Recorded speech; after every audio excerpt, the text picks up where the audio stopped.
got coming up in the next segment a great American patriot and great UFC fighter and Green Beret, Tim Kennedy, whose third season of Hunting Hitler is about to air. He can't give us the secrets, but he says these new data dumps in the JFK files by Trump showing Hitler still alive in Argentina in 1955, it dovetails with that. That's coming up. But we were talking during the break, and I want to have you back anytime. I mean, you just come down there. We'd love to have you contribute your own podcast. Hope you co-host new shows with us.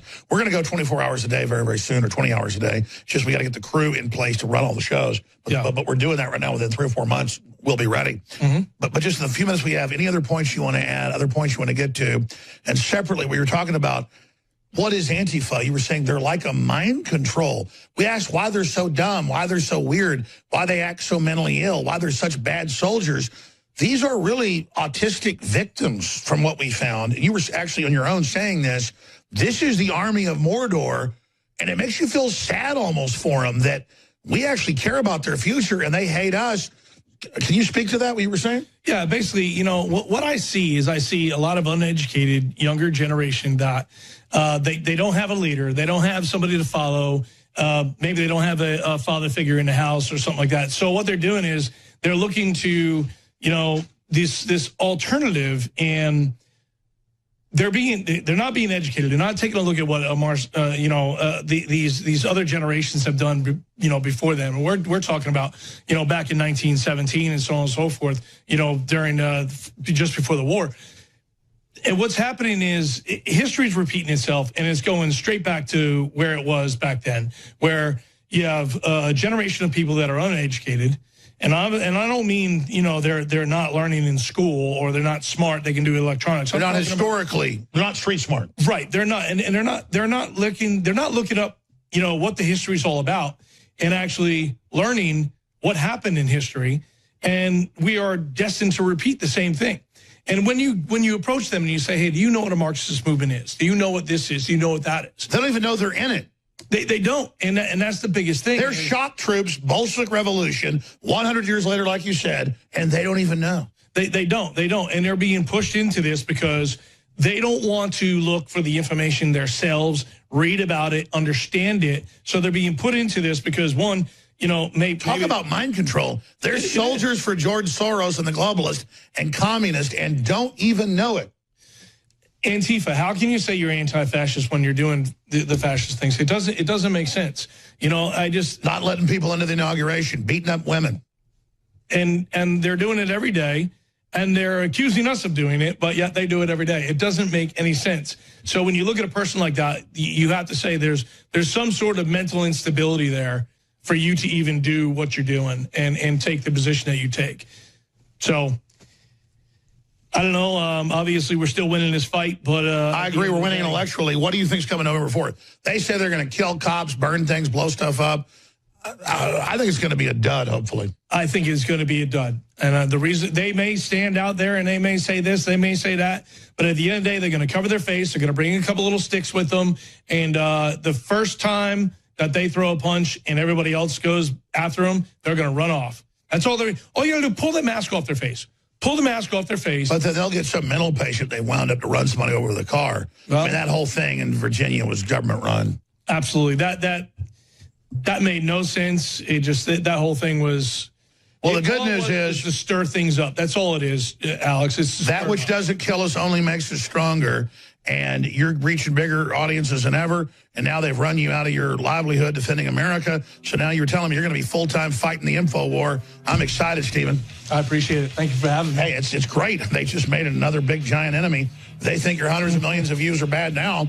Wait till you're writing books, doing speaking tours, and co-hosting this show with me along with Tim Kennedy and everybody else. Absolutely. God bless you, brother. Thank you. Thank you so much. All right, that's Stephen Gern, G-E-R-N. Twitter, SWGERN. Be sure and follow him. I'm Alex Jones at Real Alex Jones. We'll be back. Stay with us. Get me Roger Stone. Oh, wait, I can't get a hold of Roger Stone because he's been suspended from Twitter. I'm getting no signal from it, sir. And SJW trolls have been bragging and fighting over who gets to take credit over Roger Stone being suspended from Twitter. Now, let's take a look at these controversial tweets that Roger Stone tweeted that landed him in Twitter jail. At Don Lemon, Stop lying about the Clintons and uranium, you ignorant, lying, sucker. You fake news, you dumb piece of shit.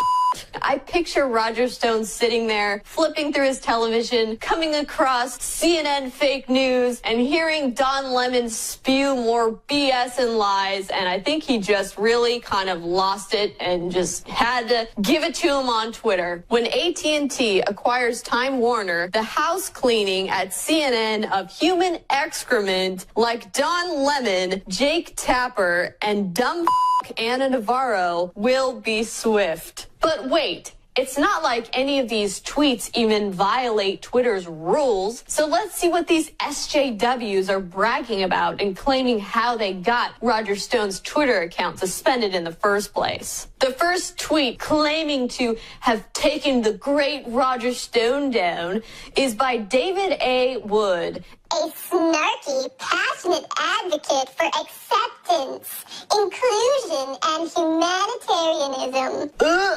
I'm sorry, but your description offends me itself, so maybe I should just flag your account right now. I have reported this tweet, which appears to encourage harm be brought to someone. So apparently, encouraging harm to be brought on someone is calling them a pile of human excrement, or a dumb or a dumb, lying piece of shit. So calling somebody names you don't like is somehow inciting violence? It's not like other people aren't calling for Donald Trump's death on a daily basis. I don't see Twitter suspending their accounts. These SJWs are out of control because, after all, remember, words are violence. You know, I don't know about you, but I would rather somebody call me names than punch me in the face. Then we have an SJW claiming that this troll needs to be nominated for a Nobel Peace Prize due to the selfless sacrifice you've made here tonight. This is what happens when every kid gets a trophy in school.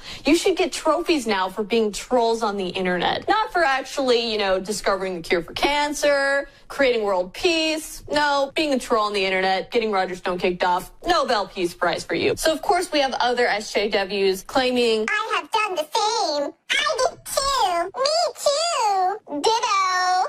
I reported it as well. It's full of harassment towards Mr. Lemon. And I do find it kind of fitting that Don Lemon's last name is a lemon. Someone sold us a lemon. Roger is a douchebag and as narcissistic as 45. But wait a minute, isn't calling him a douchebag a sexist, misogynist term that should get you violated from Twitter yourself? You did the right thing, David. Might have saved a life. I'm sorry, saved a life? Aren't we getting a little bit dramatic? Dear Netflix, cut your ties with Roger Stone. I'm closing my account and will not be opening it as long as you're promoting this racist POS. I'm sorry, but how the heck is Netflix promoting Roger Stone by doing a hit piece propaganda film about him? But wait, we have another person letting the original troll know he reported Mr. Stone first. I reported it before I saw your tweet. I did it first. Me. Now this one really takes the cake. This, again, is from the original troll that decided to take credit for getting Roger Stone suspended from Twitter. He later tweets, Note to self, don't gloat. It isn't pretty. Yes, he has been bombarded with trolls. We're talking SJW trolls saying, no, I did it first. I get the Nobel Peace Prize. I get the trophy. Hypocrite much? Double standard much? Or just liberal logic? All right, for the rest of the hour, Tim Kennedy, my good buddy, Green Beret, Patriot, UFC fighter, talk show host of an investigator on hunting Hitler, is with us. And I was trying to get him on a month ago about hunting Hitler because the third season was coming out. He said, I got to wait. But then this weekend, I'm on his Twitter and I'm on my feed and I see, okay, I didn't read these new documents out of the JFK stuff. And sure enough, I went to the National Archives. There it was. Hitler in 55, photographed in Argentina, like everybody always said. They found the witnesses, the old submarine, German mansions built in the middle of mountains. I mean, wow. Now, you can't tell us the new stuff This is a short segment, but coming up, you're telling me, Tim Kennedy, this is dead on. Yeah, we've known it for a long time. People have suspected it, but we have real evidence. Like, you cannot deny the proof that we've found. You can't deny the documents that are being released. I mean, so third season is the total money shot of a hit show. We found things that people have been looking for 75 years. And we found actual evidence. God, you found the submarine and all the rest of it. I mean, yeah.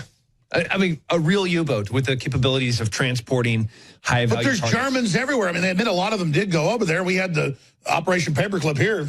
Yeah, fascists, the enemy of our friend, or how does it go? The enemy, our friend's enemy is our friend. Yes. Yeah. It's the enemy of my enemies, my friend. Yeah, there we go. We hated socialism. We hated communism. I still do. And in the South, we found that fascism was an opportunity to fight communism growing in Venezuela and Argentina. So these fascist dictators, we maybe even helped. And we found real evidence of what they're doing and how they're doing it. It was frightening. Incredible. But, I mean, how is it Hunting Hitler comes out a few years ago? It's a top show on History Channel. And then now, right as it's about to come out, CIA files, which he tried to block, Hitler was alive down there. Do you have any idea how old he was when he died or where he may be buried? Well, first of all, thanks for the CIA for releasing that 30 days before the TV show comes out. That's fantastic work. I had all total to do with that. No, whether he died in that bunker where he didn't, we took a different approach for this season. We did the exact same thing that everybody has done in the past 10 years searching for terrorists. The way that we caught bin Laden, the way that we caught Zarqawi, we looked at their network. We followed the information, the trails, and the evidence of the people that were facilitating these high-level Nazis. Guys like Skorzeny, guys like Joseph Mengele. Klaus Barbie. Yeah, Klaus Barbie, perfect example. We trailed those guys from where they left Germany, how they came into Argentina, where they lived, who was in charge, and by that, we brought in this girl, Nadia. She was crucial. She was one of the most important CIA targeters that worked in finding bin Laden and finding Zarqawi that brought down the al-Qaeda network in 2006. We brought her in specifically to do targeting for these Nazis in the 40s and the 50s and even into the 60s and 70s in South America. And But that makes sense now that I think about it. Look for other Nazis and then track back where they came from. That's going to find where Hitler at least landed, and then you can try to track where he went. Yeah, you can't just look for the man. The man disappeared. South America is a massive, beautiful country. And when you got Uruguay, Paraguay, Chile, Brazil, all of them friendly to fascism, to Nazis on the run. It's like trying to find a needle in a whole continent. Yeah, but we just took the whole entire haystack, we burnt that to the ground, and then we just picked up that nice little piece of metal and said, got you. Wow. We'll be right back with Tim Kennedy, Hunting Hitler, Season 3. Man, Tim Kennedy says the most amazing stuff during the breaks. We got to get him to repeat it now here on air. Tim Kennedy, TimKennedyMMA.com, Twitter, Tim Kennedy MMA, Facebook, Tim Kennedy MMA. Doing so much more. As you said, MMA is just one part of the great work you do in the military. I know it's been in the news. You've re-enlisted. I know that's all classified, so we can't get into it. But you're doing a lot of important work. Probably better you just lead the conversation so I don't get anything secret you're doing. But right in the middle of it, you're the main investigator of many other great ones on Hunting Hitler, right as the CIA files get declassified, partly on Friday, fully on Saturday, saying, okay, Hitler's alive. 1955, here's the photos, here's where he's at, here's what's going on, what do we do? Nothing happens. You were telling me during the break why nothing happened. It's a bummer part. When you look at Hitler, he's a deplorable, disgusting, evil human that killed millions and millions of people, 10, 20 million people. And the acts that he committed, we can't overlook and can never be forgiven. Fascism should never exist in any capacity. But at the same time, at the end of the war in 1945, there's no question what the next worry was. The next enemy is going to be communism. And when you have Mao killing, 45 million people, and then Stalin at the that's lowest, conservative, by the way. Yeah. The lowest estimates for Mao in the 45 million is up to 100 million. If you look at Stalin, the lowest estimate is at 20 million, up to 65 million. So while, yes, Hitler is a horrible thing, we have the founder. That's a monster that's already defeated. Yeah, Hitler's gone. He's dead. Fascism is not going to be rising again, and we know that. But we know the great threat is now the red threat, the communist threat that is trying to infiltrate into Asia. It's trying to make its way into South America. Already had Hollywood. Completely by the balls. It is in North America. Using Soviet sex operatives. Yeah, and we had to fight with the most vicious fire that we could get our hands on, and that was fascism. And that's why you have the rat line and paperclip. But then Hitler, obviously, the really bad ones we know, they actually sent to South America. They were kind of on their own. That's what everybody always knew. They made movies about it. But to see the rumors true. And then you're the guy that has the big TV show investigating it. Yeah. Unless I have Hitler's body, I can't say, here's the smoking gun. This is what happened to Adolf Hitler. What I know is the high-ranking Nazis made it out of South America, or they made it out of Germany into South America. And in South America, while they were there, they were being used for a multitude of reasons, to include fighting communism and socialism. And why was it in the JFK files? Why is anything about Hitler in the JFK files? Well, the JFK files are fighting communism. That's what they're about. If you look at what was happening in Cuba and even maybe the potential assassin, who he was working for, who he was talking to, where he was going to be defecting to, it all comes down to communism. And Hitler is in those files because he and the rest of the Nazi party were a great tool in the fight of communism post-World War II. Fascism's gone. We defeated the Germans. And we know deals were almost made at the very end of World War II to actually merge with the Germans and take on the Soviets then. Patton wanted to do that. One reason he was assassinated. Yeah, there's 1945 was the beginning of our next biggest, greatest war, which we're still fighting now, which is the war against communism, the war against socialism. And MacArthur wanted to end it a few years later in 1953. They removed him when he was about to beat the Chinese in Korea. We've never truly defeated the communist ideals, and I don't know for what reason. We have had multiple opportunities where we could have crushed them, but we just kind of let them exist. And or it perpetuates, I don't know, the war. And now Antifa is literally... They don't deserve that name, by the way. Because they're not anti-fascist. No, they're not. America was. Yeah, America is. Yeah. Yeah, just say America. Like, if you want to fight fascism, if you want to fight socialism, if you want to fight communism, just say you're American. Because that's what we are. We don't burn flags. We don't take a knee when the beautiful national anthem... We don't ban people's free speech. We don't wear black uniforms. That's communism and fascism. So, again... I mean, so obviously they're communists. They know they're communists. A lot of them, though, don't even know who they are. They claim they're going to cause civil war this weekend. I think it's going to be a dud. God, I mean, it's going to be a dud because they're incapable and they're impetulant little children that they have no idea even what they're fighting for or how to fight. So the fact that they think that they're going to show up and be able to overthrow a government, that there's men like me, and there's thousands, tens of thousands of men like me that love America, that are barrel-chested freedom fighters, that we think that we're just going to allow you to come on some arbitrary day on November 4th and be like, all right, we're going to get rid of this Pence and Trump group. Not going to happen. And that's my next point. You made a great point in your own words about this Mueller indictment or indictments. Yeah, it's you want to talk about draining the swamp. You know, everybody's talking about Mueller and like, oh, this special investigator, he's really pulling the lid off now. No, everything that he is showing, he is exposing the true corruption. And the fact that Trump was able to fire this man months after he hired him, realizing that he did not fit in with the values and the ethics and the things that he wants to perpetuate into what is now this beautiful administration. Mueller's really showing that Podesta and the collusion with the Russians had nothing to do with Trump. And the fact that he's making these arrests and these indictments are even more supporting what we already know. That it's not filing tax forms and then they call that money laundering when he was running whole campaigns in Europe that were pro-America, and then he was the guy that was the paymaster, and then they're claiming those transactions were fraudulent because they didn't file tax forms in the U.S. when they were foreign tax forms. No, these are... Any interaction or collusion that happened was way before Trump. And now the fact that Trump got rid of him before anything ever happened with him is just another indication that there's nothing more, that this is going to be a exactly. This is their big shot. This is Mueller hit us with everything he's got, and all he's hoping is Manafort and Rich and others get scared and then say, okay, I'll say whatever you want. Yeah, with what's being revealed with GPS and Hillary Clinton and what Manafort is coming revealing that there was multiple opportunities for collusion, but none of it had to do with Trump. All it's doing is exposing all of the other evil things that our politicians were doing. So this is just a great, I don't know if it's strategic, but it might be a flawless execution on Trump and his administration to really show how dirty and evil and corrupt Hillary and the rest of those administrations and politics were. Well, you were saying, to me during the break, they're kind of draining themselves. Yeah, and inadvertently, they're like, oh, look what we just found. We got a great indictment. It's like, you realize you're blowing the lid off yourself and you're exposing that one Trump. And that's the thing. I don't just put a positive spin on things to feel good.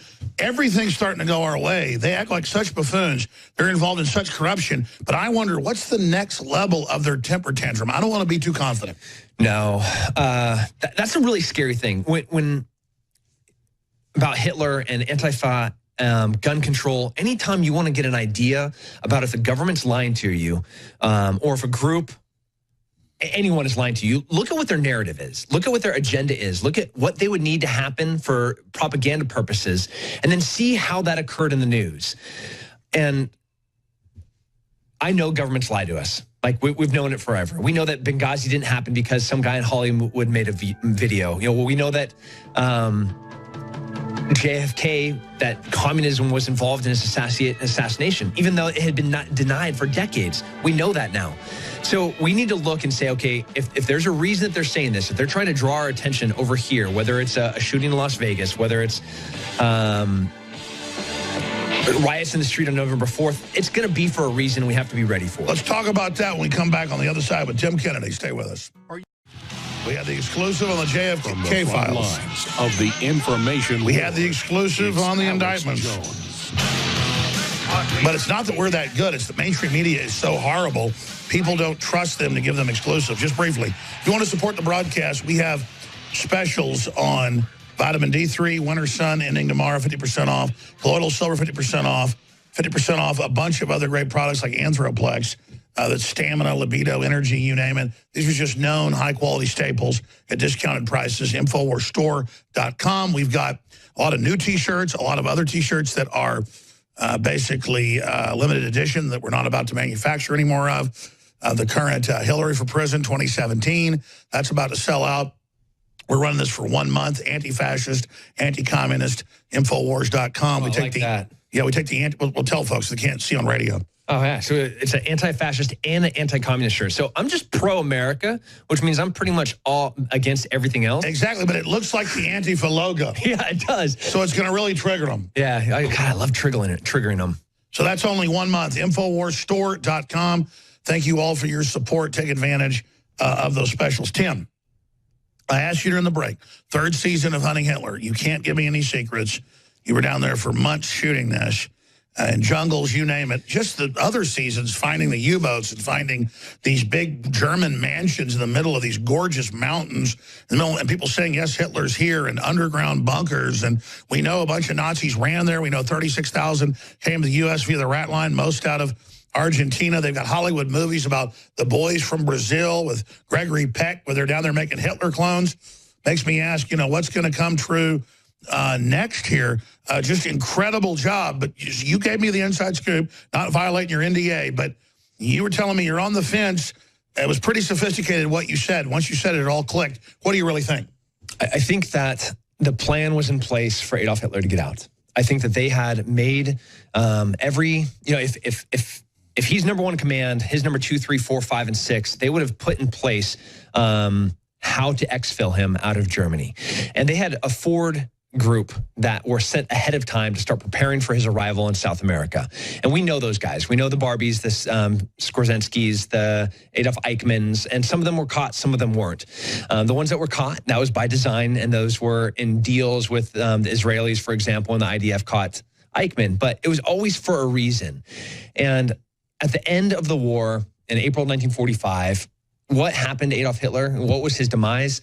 I don't know. But I know that the process of how he was going to get out was perfectly executed, and that's what we dug into for season 3. Incredible. You guys have found the Nazi escape base in Argentina. Without a doubt. We found the files. Joseph Mengele, I have in my hands his hand signature on the ship that he boarded, the roster of... Congratulations, by the way. This is the stuff I grew up as a kid wondering about, and my grandfather, who was in the military, bitching about Nazis in Texas. My mom going, he's a little eccentric. Yeah. Like, this is all lore, and now it's being proven. There's no doubt. There's no question. This is proof. This is fact. His own signature in multiple different forms, his own visa, how he came into Argentina and where he went, his marriage certificate. Like, we found everything. And there's no... Well, exactly. Why was the angel of death protected? And then you'd have some guard at a death camp. Fine, send him to prison. But why is the guard sent to prison and then Mengele could run around? So I believe that Joseph Mengele was in charge of regions of South America, that he was kind of in the pragmatic organization, the sailor organization. He was in charge of regions of South America for the fascists fighting the communists. You know, so those that don't know, Joseph Mengele, the angel of death, one of the most disgusting humans ever to medical experiments on thousands. Injecting blue into little kids' eyes to see if... Freezing them to death. Taking twins and torturing one to see if... just like, you can't even process. And this man escaped and lived into old age and died of old age in South America. And a lot of it was from my research, they had trillions of days money hidden, and so they parlayed that into deep state groups. So a few Nazis got busted here and there when they weren't coughing up the goods. Yeah, but not anybody crucial, not anybody important, not anybody. The ones that got caught, they had either served their purpose and they had kind of expired their usefulness, or they were such an asset that they were able to be traded and exposed and handed off, like Adolf Eichmann, when he was given to the Israelis. It was for a reason, and a reason to create a better, stronger partnership with the Israeli intelligence agency when we handed him to them. So this, we know, we discovered the route lines. We found who was facilitating, who was involved, who was there. And that communism, imagine that, was at the root of a lot of it. And there's no question what these guys did after that. Wow. And I got to say, this has been going on like 3 years. Or how long's Hunting Hitler been going on? Yeah, the investigation's been going on for 3.5 years now. 2 hit seasons, which the first was amazing, historic in Europe. The second I thought was incredible. The third, you're telling me, really delivers. Well, the others already did. It's crazy to have this come out in the JFK files 30 days before your show's about to hit. Wow, congratulations. Yeah, History Channel called up, the director of the CIA and said, hey, could you please release these for us? No, is it synchronicity or serendipity? Yeah, I don't know. It was fate. Let's just bring him in briefly, because with this next segment, you're going to be co-hosting with us. Dr. Jerome Corsi, best-selling author, worked for the State Department and a lot of other important work, fighting the globalists. I know you're an expert on the Nazis as well. One area of the JFK files, I know you knew JFK yourself personally. What do you make of Trump? Really delivered, in my view. These files are basically unredacted. No wonder they didn't want these to come out. These are incredible. By the way, congratulations on the series. I also wrote a book called Hunting Hitler, which did very well, preceded your series. Same name, Hunting Hitler. I didn't even know that. He's done everything. I love it. And we agree. I came to the same conclusion. And of course, I didn't have all the documents you had, but I have enough of the documents to know that the FBI was hunting Hitler in Argentina. By the way, this is serendipity, synchronicity. I've known Corsi 20 years. I didn't even know he'd written this. I'm now in the twilight zone. Sorry, go ahead.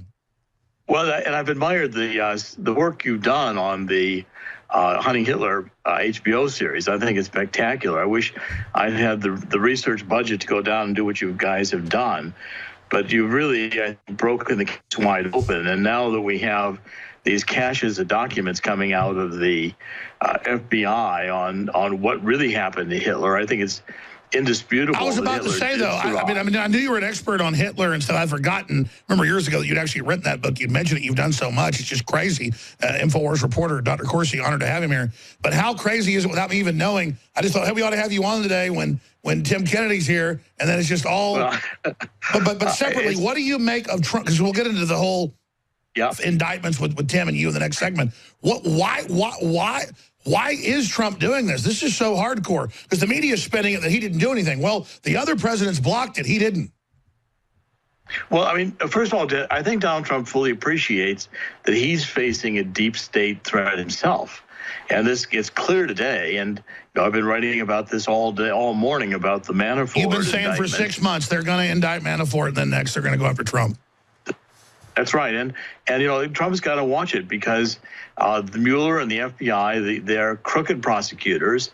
And Trump is going to release the files. And I think he's not going to be satisfied here. There's also thousands of pages that have been released before that are still redacted. And we're going to encourage Trump to go back over the whole file and release everything unredacted. And it might not hurt to send us into the CIA to look around and ask a few questions. I mean, I'm sure that there are yet documents that are hidden and squirreled away that we might never get at. But this treasure trove we're getting is making it absolutely clear that when the assassination occurred, the FBI, the CIA, and Johnson were all in a rush of judgment to declare that Lee Harvey Oswald was the Sure, even lone CBS shooter. has the headline that Hoover told folks, we're going to say it's a lone gunman, get that out. Tim Kennedy's our guest. Popping in is Dr. Jerome Corsi, who I had no idea. I'd forgotten. He's written so many best-selling books. Wrote Hunting Hitler. We have the host of Hunting Hitler here. So this is True Twilight Zone. We'll be back. Stay with us. InfoWars.com, NewsWars.com, PrisonPlanet.com. Those are censored sites. We got breaking news so big it makes my head spin. Live from the InfoWars.com studios, it's Alex Jones. Everything they do to us, they then say we're doing. They're a bunch of Russian agents sold out to every country that'll buy them off. They say we are. Well, now, shock video on InfoWars.com. This just broke. Trump supporter mows down dreamers in Soros-funded ad. It's a little black kid and a little Muslim girl. As a Muslim girl, she wouldn't be allowed outside. And she also wouldn't be going to school, so sorry. Exactly. And you've got a guy with a Gadsden flag license plate, and then he's got the name of a guy, Gillespie, who's running for Congress on the back of it with a rebel flag, and he runs them over. And they claim tenuously that they can use what happened in Virginia, in Charlottesville, as the pretext, when all three leaders of the white supremacist groups turned out were working for Obama just a year ago. I want to roll this shocking ad with children in fear porn, in murder porn, being run over on America's streets by the evil white man. And then we've got, I forgot to show it, we've got the Austin Chronicle, just to show, this is this week everywhere, every American city. It says, armed white male. That's the new Halloween horror person, Halloween mask on the cover. So talk about Hitlerian propaganda. It's happening. Here is the new George Soros ad. Nice little kid playing basketball. Exercising, that's good. Here comes the rebel flag. Total race war is what they're pushing. Poor Hispanic child has just been running. Here comes the truck. Here comes the white man. Run! Man, Soros is a joke. They're running. It's Gillespie running for Congress. Run, the poor little Muslim girl. Of course, it's the Muslims using the cars everywhere to run people over. But again, that's what you do. You project it onto America and the evil white man. And now the big Ford, heavy duty. Is that a Ford or is that a... That's Ford. Big Ford. That's his nightmare. It was just a nightmare. Oh, poor... Is this what Donald Trump and Ed Gillespie mean by the American dream? Latino Victory Fund paid for it and is responsible for the content of this advertisement. It's like, yeah, well, go to an Islamic country and you really will have that happen to you. I mean, this is next level. At best, like you could wish that little girl, I bet she wished that she got run over by a truck, because otherwise she'd be sentenced to a lifelong of enslavement. You know, she couldn't go to school. She wouldn't have a backpack. She wouldn't be walking down the street. None of those things would be happening in any of the places that I go and work. Her genitals would be cut off. Oh, it's complete mutilation. So every instance of whether it's London Bridge or it's France during the Patriot Parade, these have been radical extremists hopping in vehicles and running over people. I'll tell you what, if you're scared and you're a Hispanic Latino and you're walking down the street and you're worried about somebody coming and getting you, I'm driving a big white Ford truck right now. Run to my truck. You're going to be safe. And by the way, get your own Second Amendment. You're an American. Here's mine right here. Yeah, that's how it works. But my best friend sitting there, he also drives a massive big Ford truck. Run to him. I do too. I'm driving a silver one. Ford should be pissed off by this ad. I'd be infuriated. But what I'm saying is the people, the freedom-loving Americans, those are the ones that I've put my life on the line multiple times. Well, this just shows how desperate they are. I do it right now. It's incredible.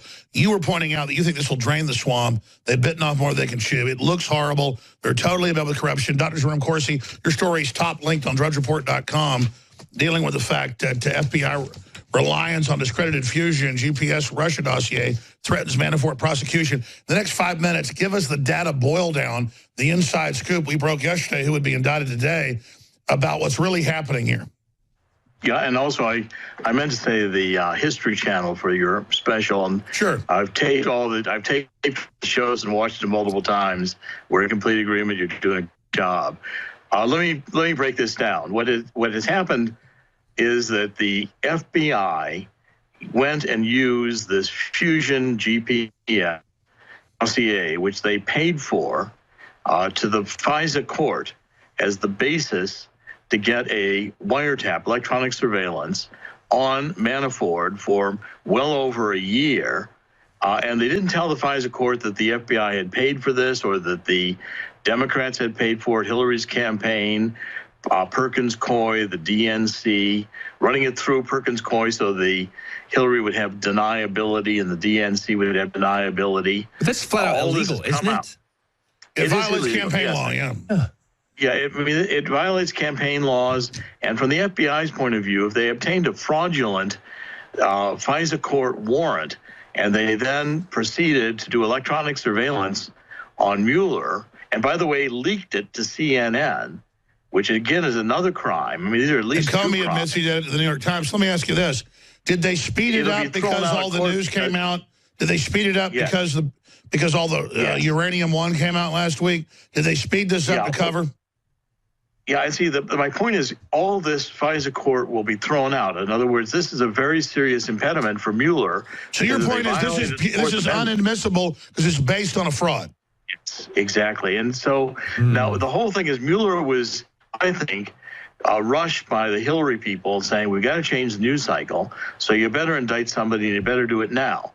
I don't think they were ready to indict Manafort. So you agree with Tim Kennedy, the swamp has now really stuck its arm in the wood chipper. Yes, absolutely. And they're now reacting from a scared and frightened position because they know that if they don't change the news cycle. Now, the other thing that happened this afternoon was really important is that Tony Podesta, stepped down from his firm. And remember, we were the first to report that Tony Podesta was working for the same group in Ukraine that Manafort was working for. And right after we wrote that report last week or a week before, Mueller announced suddenly he was investigating Podesta.